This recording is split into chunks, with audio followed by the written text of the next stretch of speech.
Ce matin, un sommet zone euro s'est tenu et nous avons pu aussi évoquer plus largement la situation économique. Je vais être très rapide sur ce point. C'est au fond à la fois l'évolution de la situation conjoncturelle, évidemment la question de notre compétitivité, la mise en œuvre de l'agenda de Versailles et également la réponse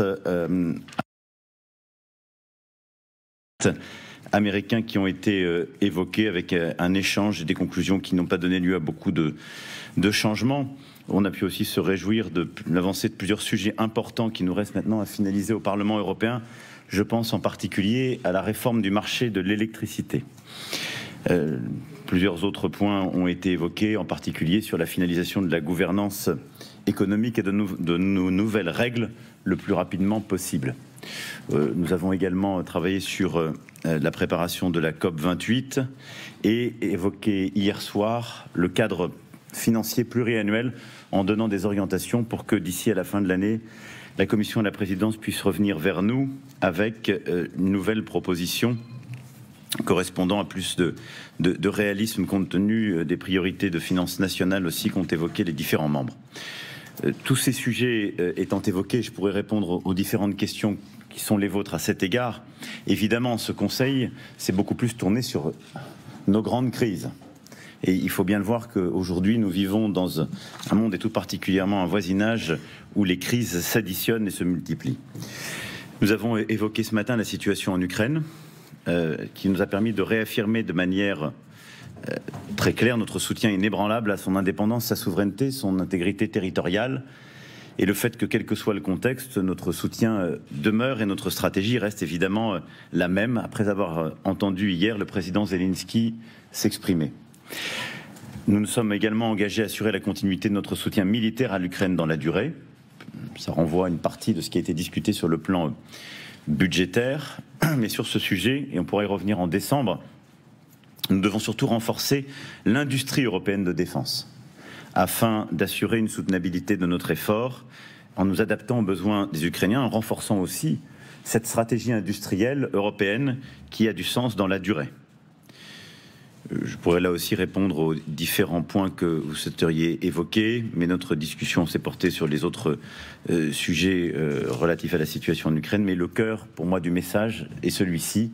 Nous restons engagés, en soutien, concentrés, et avec aussi la volonté d'apporter un soutien crédible dans la durée à l'Ukraine.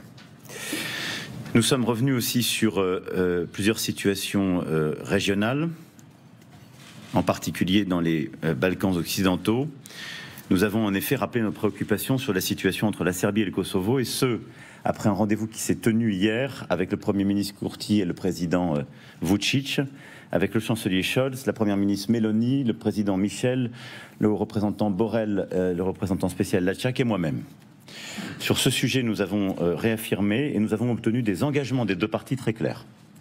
De mettre en œuvre les accords de Bruxelles-Ohrid et de mettre en œuvre l'accord sur la mise en place d'une association des municipalités serbes dans les meilleurs délais. Et nous tenons véritablement à ce que ceci maintenant devienne réalité et que la normalisation des relations se poursuive, après avoir évidemment réitéré notre condamnation des attaques du 24 septembre dernier et demandé des mesures claires et des poursuites au président Vučić. J'ai pu également ce matin revenir sur la situation entre l'Arménie et l'Azerbaïdjan pour redire notre grande vigilance et notre préoccupation. Nous souhaitons continuer le travail de médiation entre ces deux gouvernements et ces deux pays, mais il faut un message clair et sans ambiguïté de soutien à l'Arménie, et en particulier à son intégrité territoriale. Les dernières déclarations du président Aliyev, les signaux envoyés, ne vont pas dans le bon sens, et qu'il s'agisse de l'intégrité territoriale ou d'une volonté d'assurer de vive force la continuité du territoire azerbaïdjan, nous serons vigilants à ce que les frontières de 1991 ainsi reconnues, réitérées d'ailleurs dans la déclaration de Prague que nous avions négociée, soient bien respectées par toutes les parties. Je veux ici redire notre grande vigilance. Évidemment, enfin, nous sommes revenus sur la situation au Proche-Orient. Nous avons eu un débat utile qui a permis d'exprimer notre solidarité avec Israël notre condamnation unanime des attaques terroristes du Hamas et notre détermination à agir pour une paix juste et durable au Proche-Orient.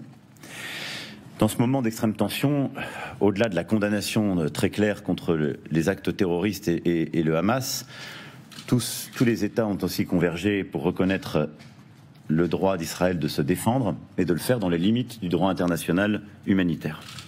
Nous sommes tous également extrêmement impliqués dans la libération de nos otages. J'ai eu l'occasion hier à plusieurs reprises de reparler moi-même depuis Bruxelles au Premier ministre Netanyahou et à l'émir du Qatar pour avancer sur ce sujet.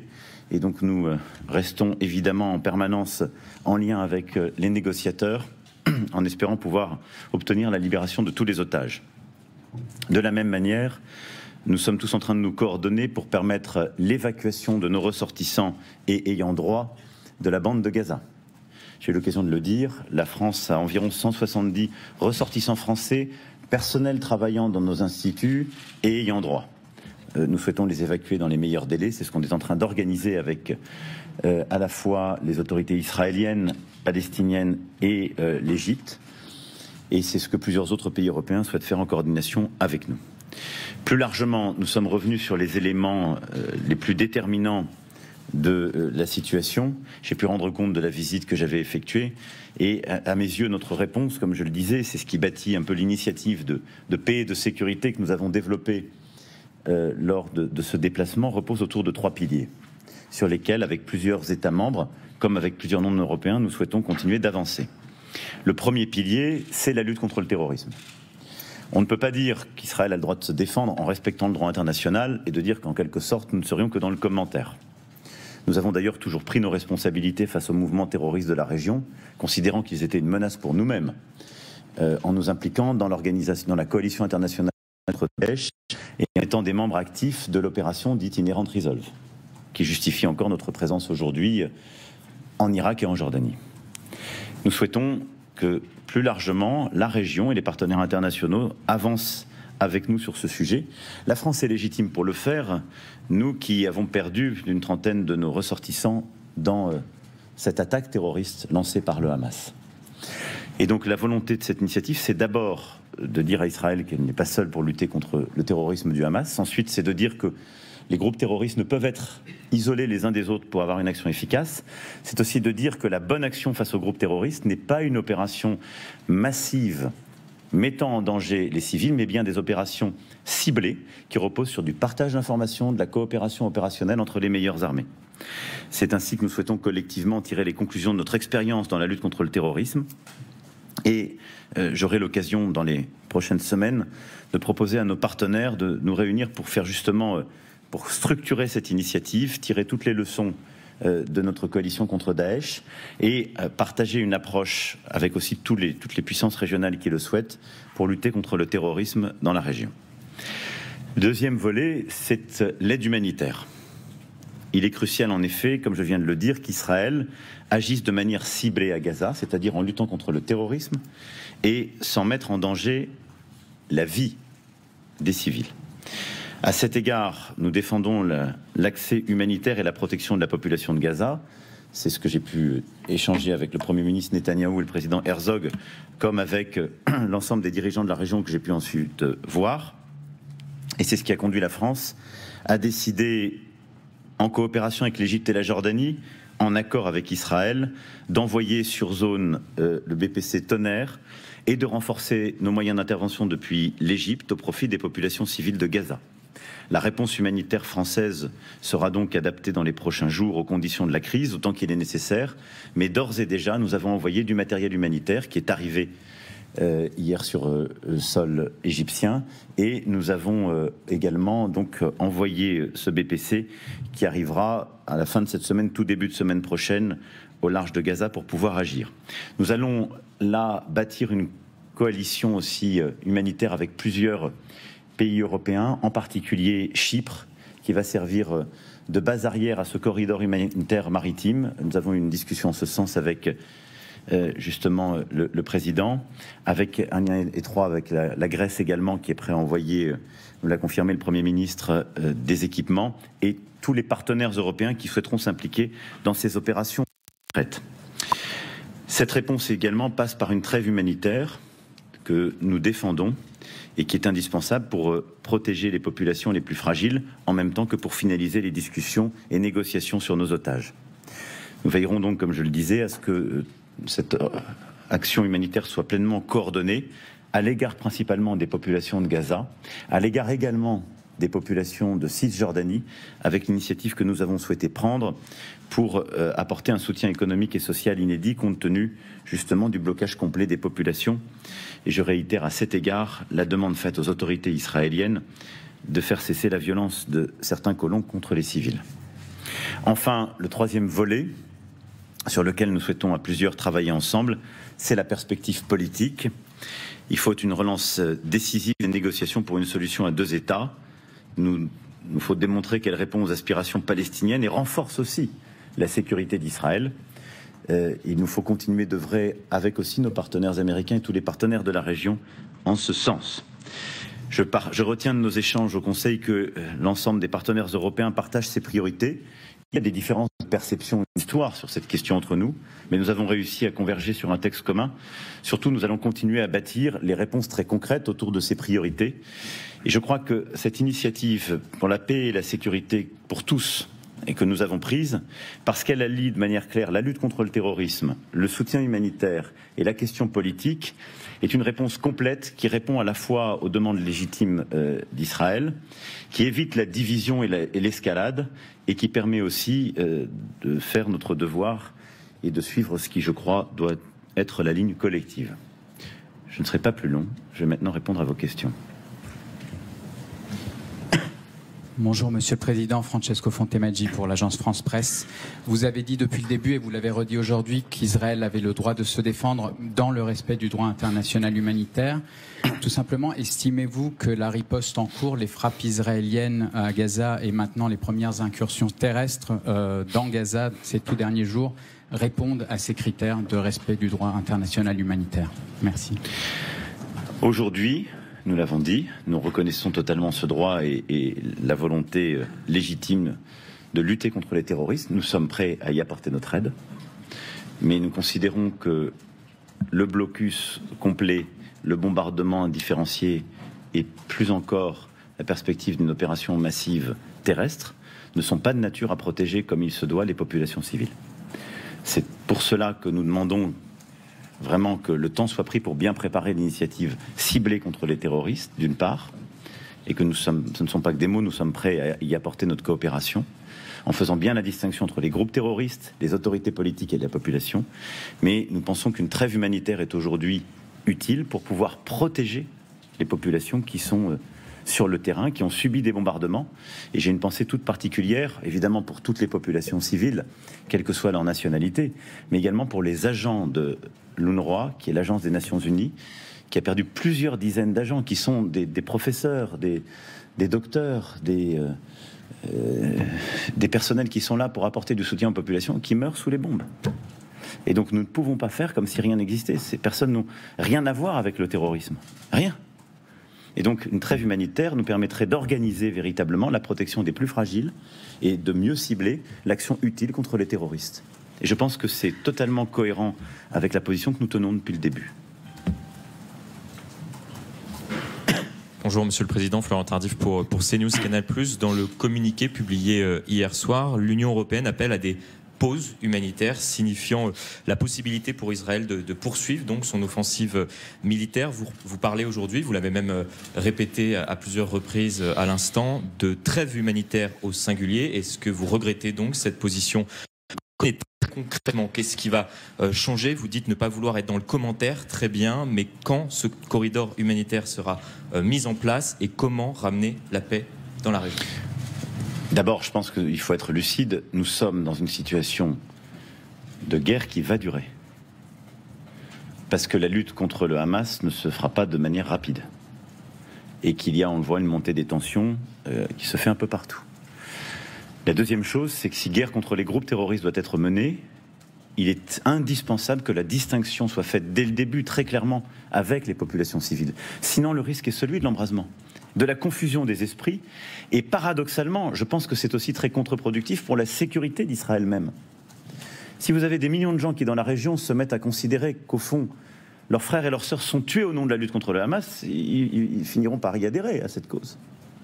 Donc je pense que c'est là où c'est très dangereux. Il faut vraiment réussir à tenir cette ligne. Je ne veux pas rentrer dans un débat. On a eu un débat très long sur un pluriel ou un singulier. Très sincèrement, vu la situation, je pense qu'il faut là une trêve humanitaire pour protéger les populations, finir la négociation sur les otages, régler le problème des hôpitaux, qui est un problème très compliqué.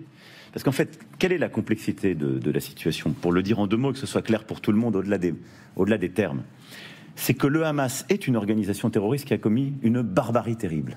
Mais ils sont organisés dans la bande de Gaza de manière très sophistiquée. Ils vivent dans des tunnels, mais ils ont créé un système d'interdépendance de leurs ressources avec ceux de la population civile. Et donc, quand on discute avec les autorités israéliennes, que je leur dis par exemple, remettez de l'électricité pour les hôpitaux, ils expliquent qu'en fait, le Hamas s'est branché sur ces mêmes systèmes hospitaliers, pour que ce soit clair pour tout le monde.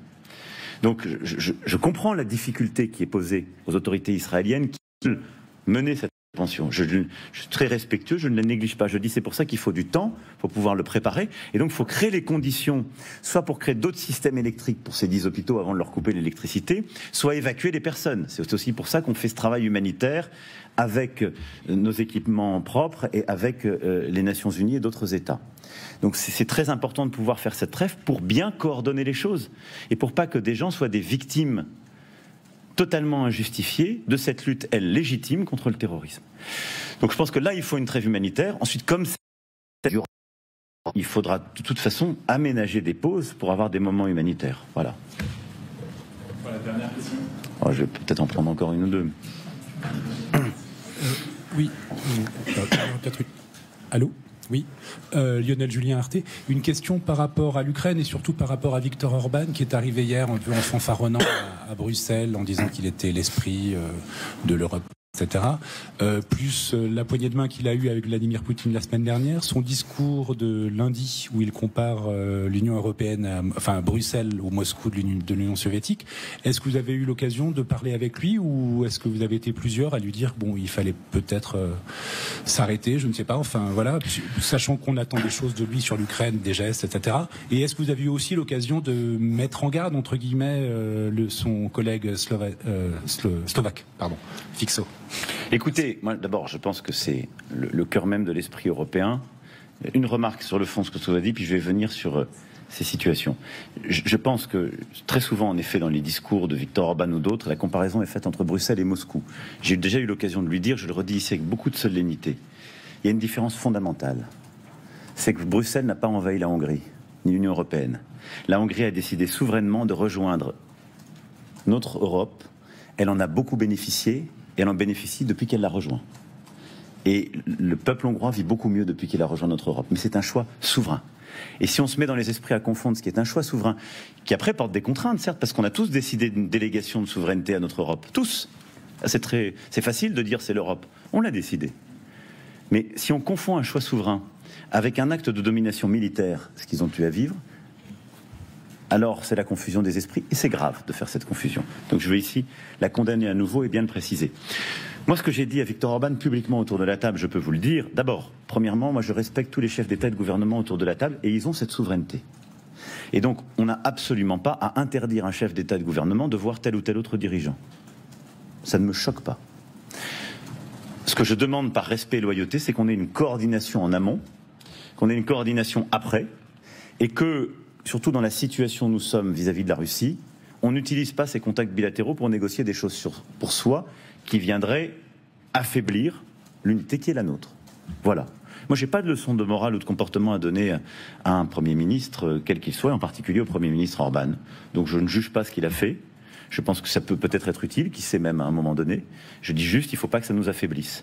Et je pense que depuis le début de la guerre en Ukraine, notre force, c'est d'avoir été unis et d'avoir été rapide, et d'avoir tenu une ligne. Et je constate d'ailleurs que et le Premier ministre hongrois et le Premier ministre slovaque n'ont pas demandé de modification de notre texte et ont adhéré.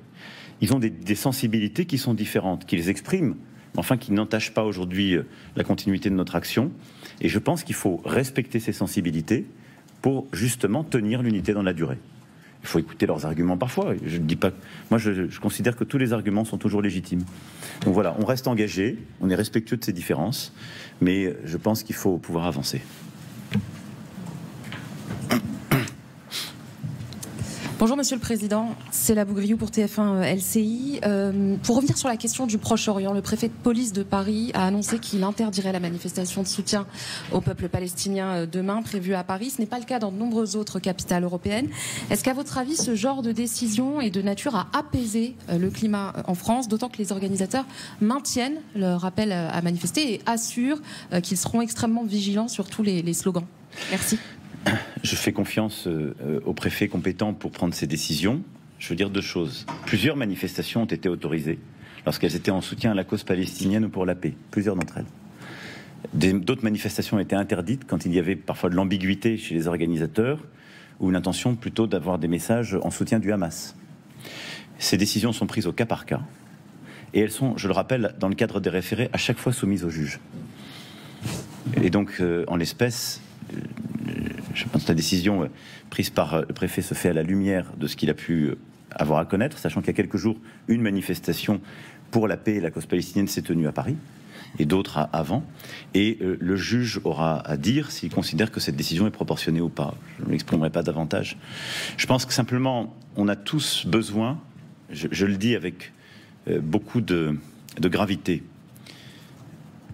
nous sommes le pays d'Europe qui a la plus grande communauté juive.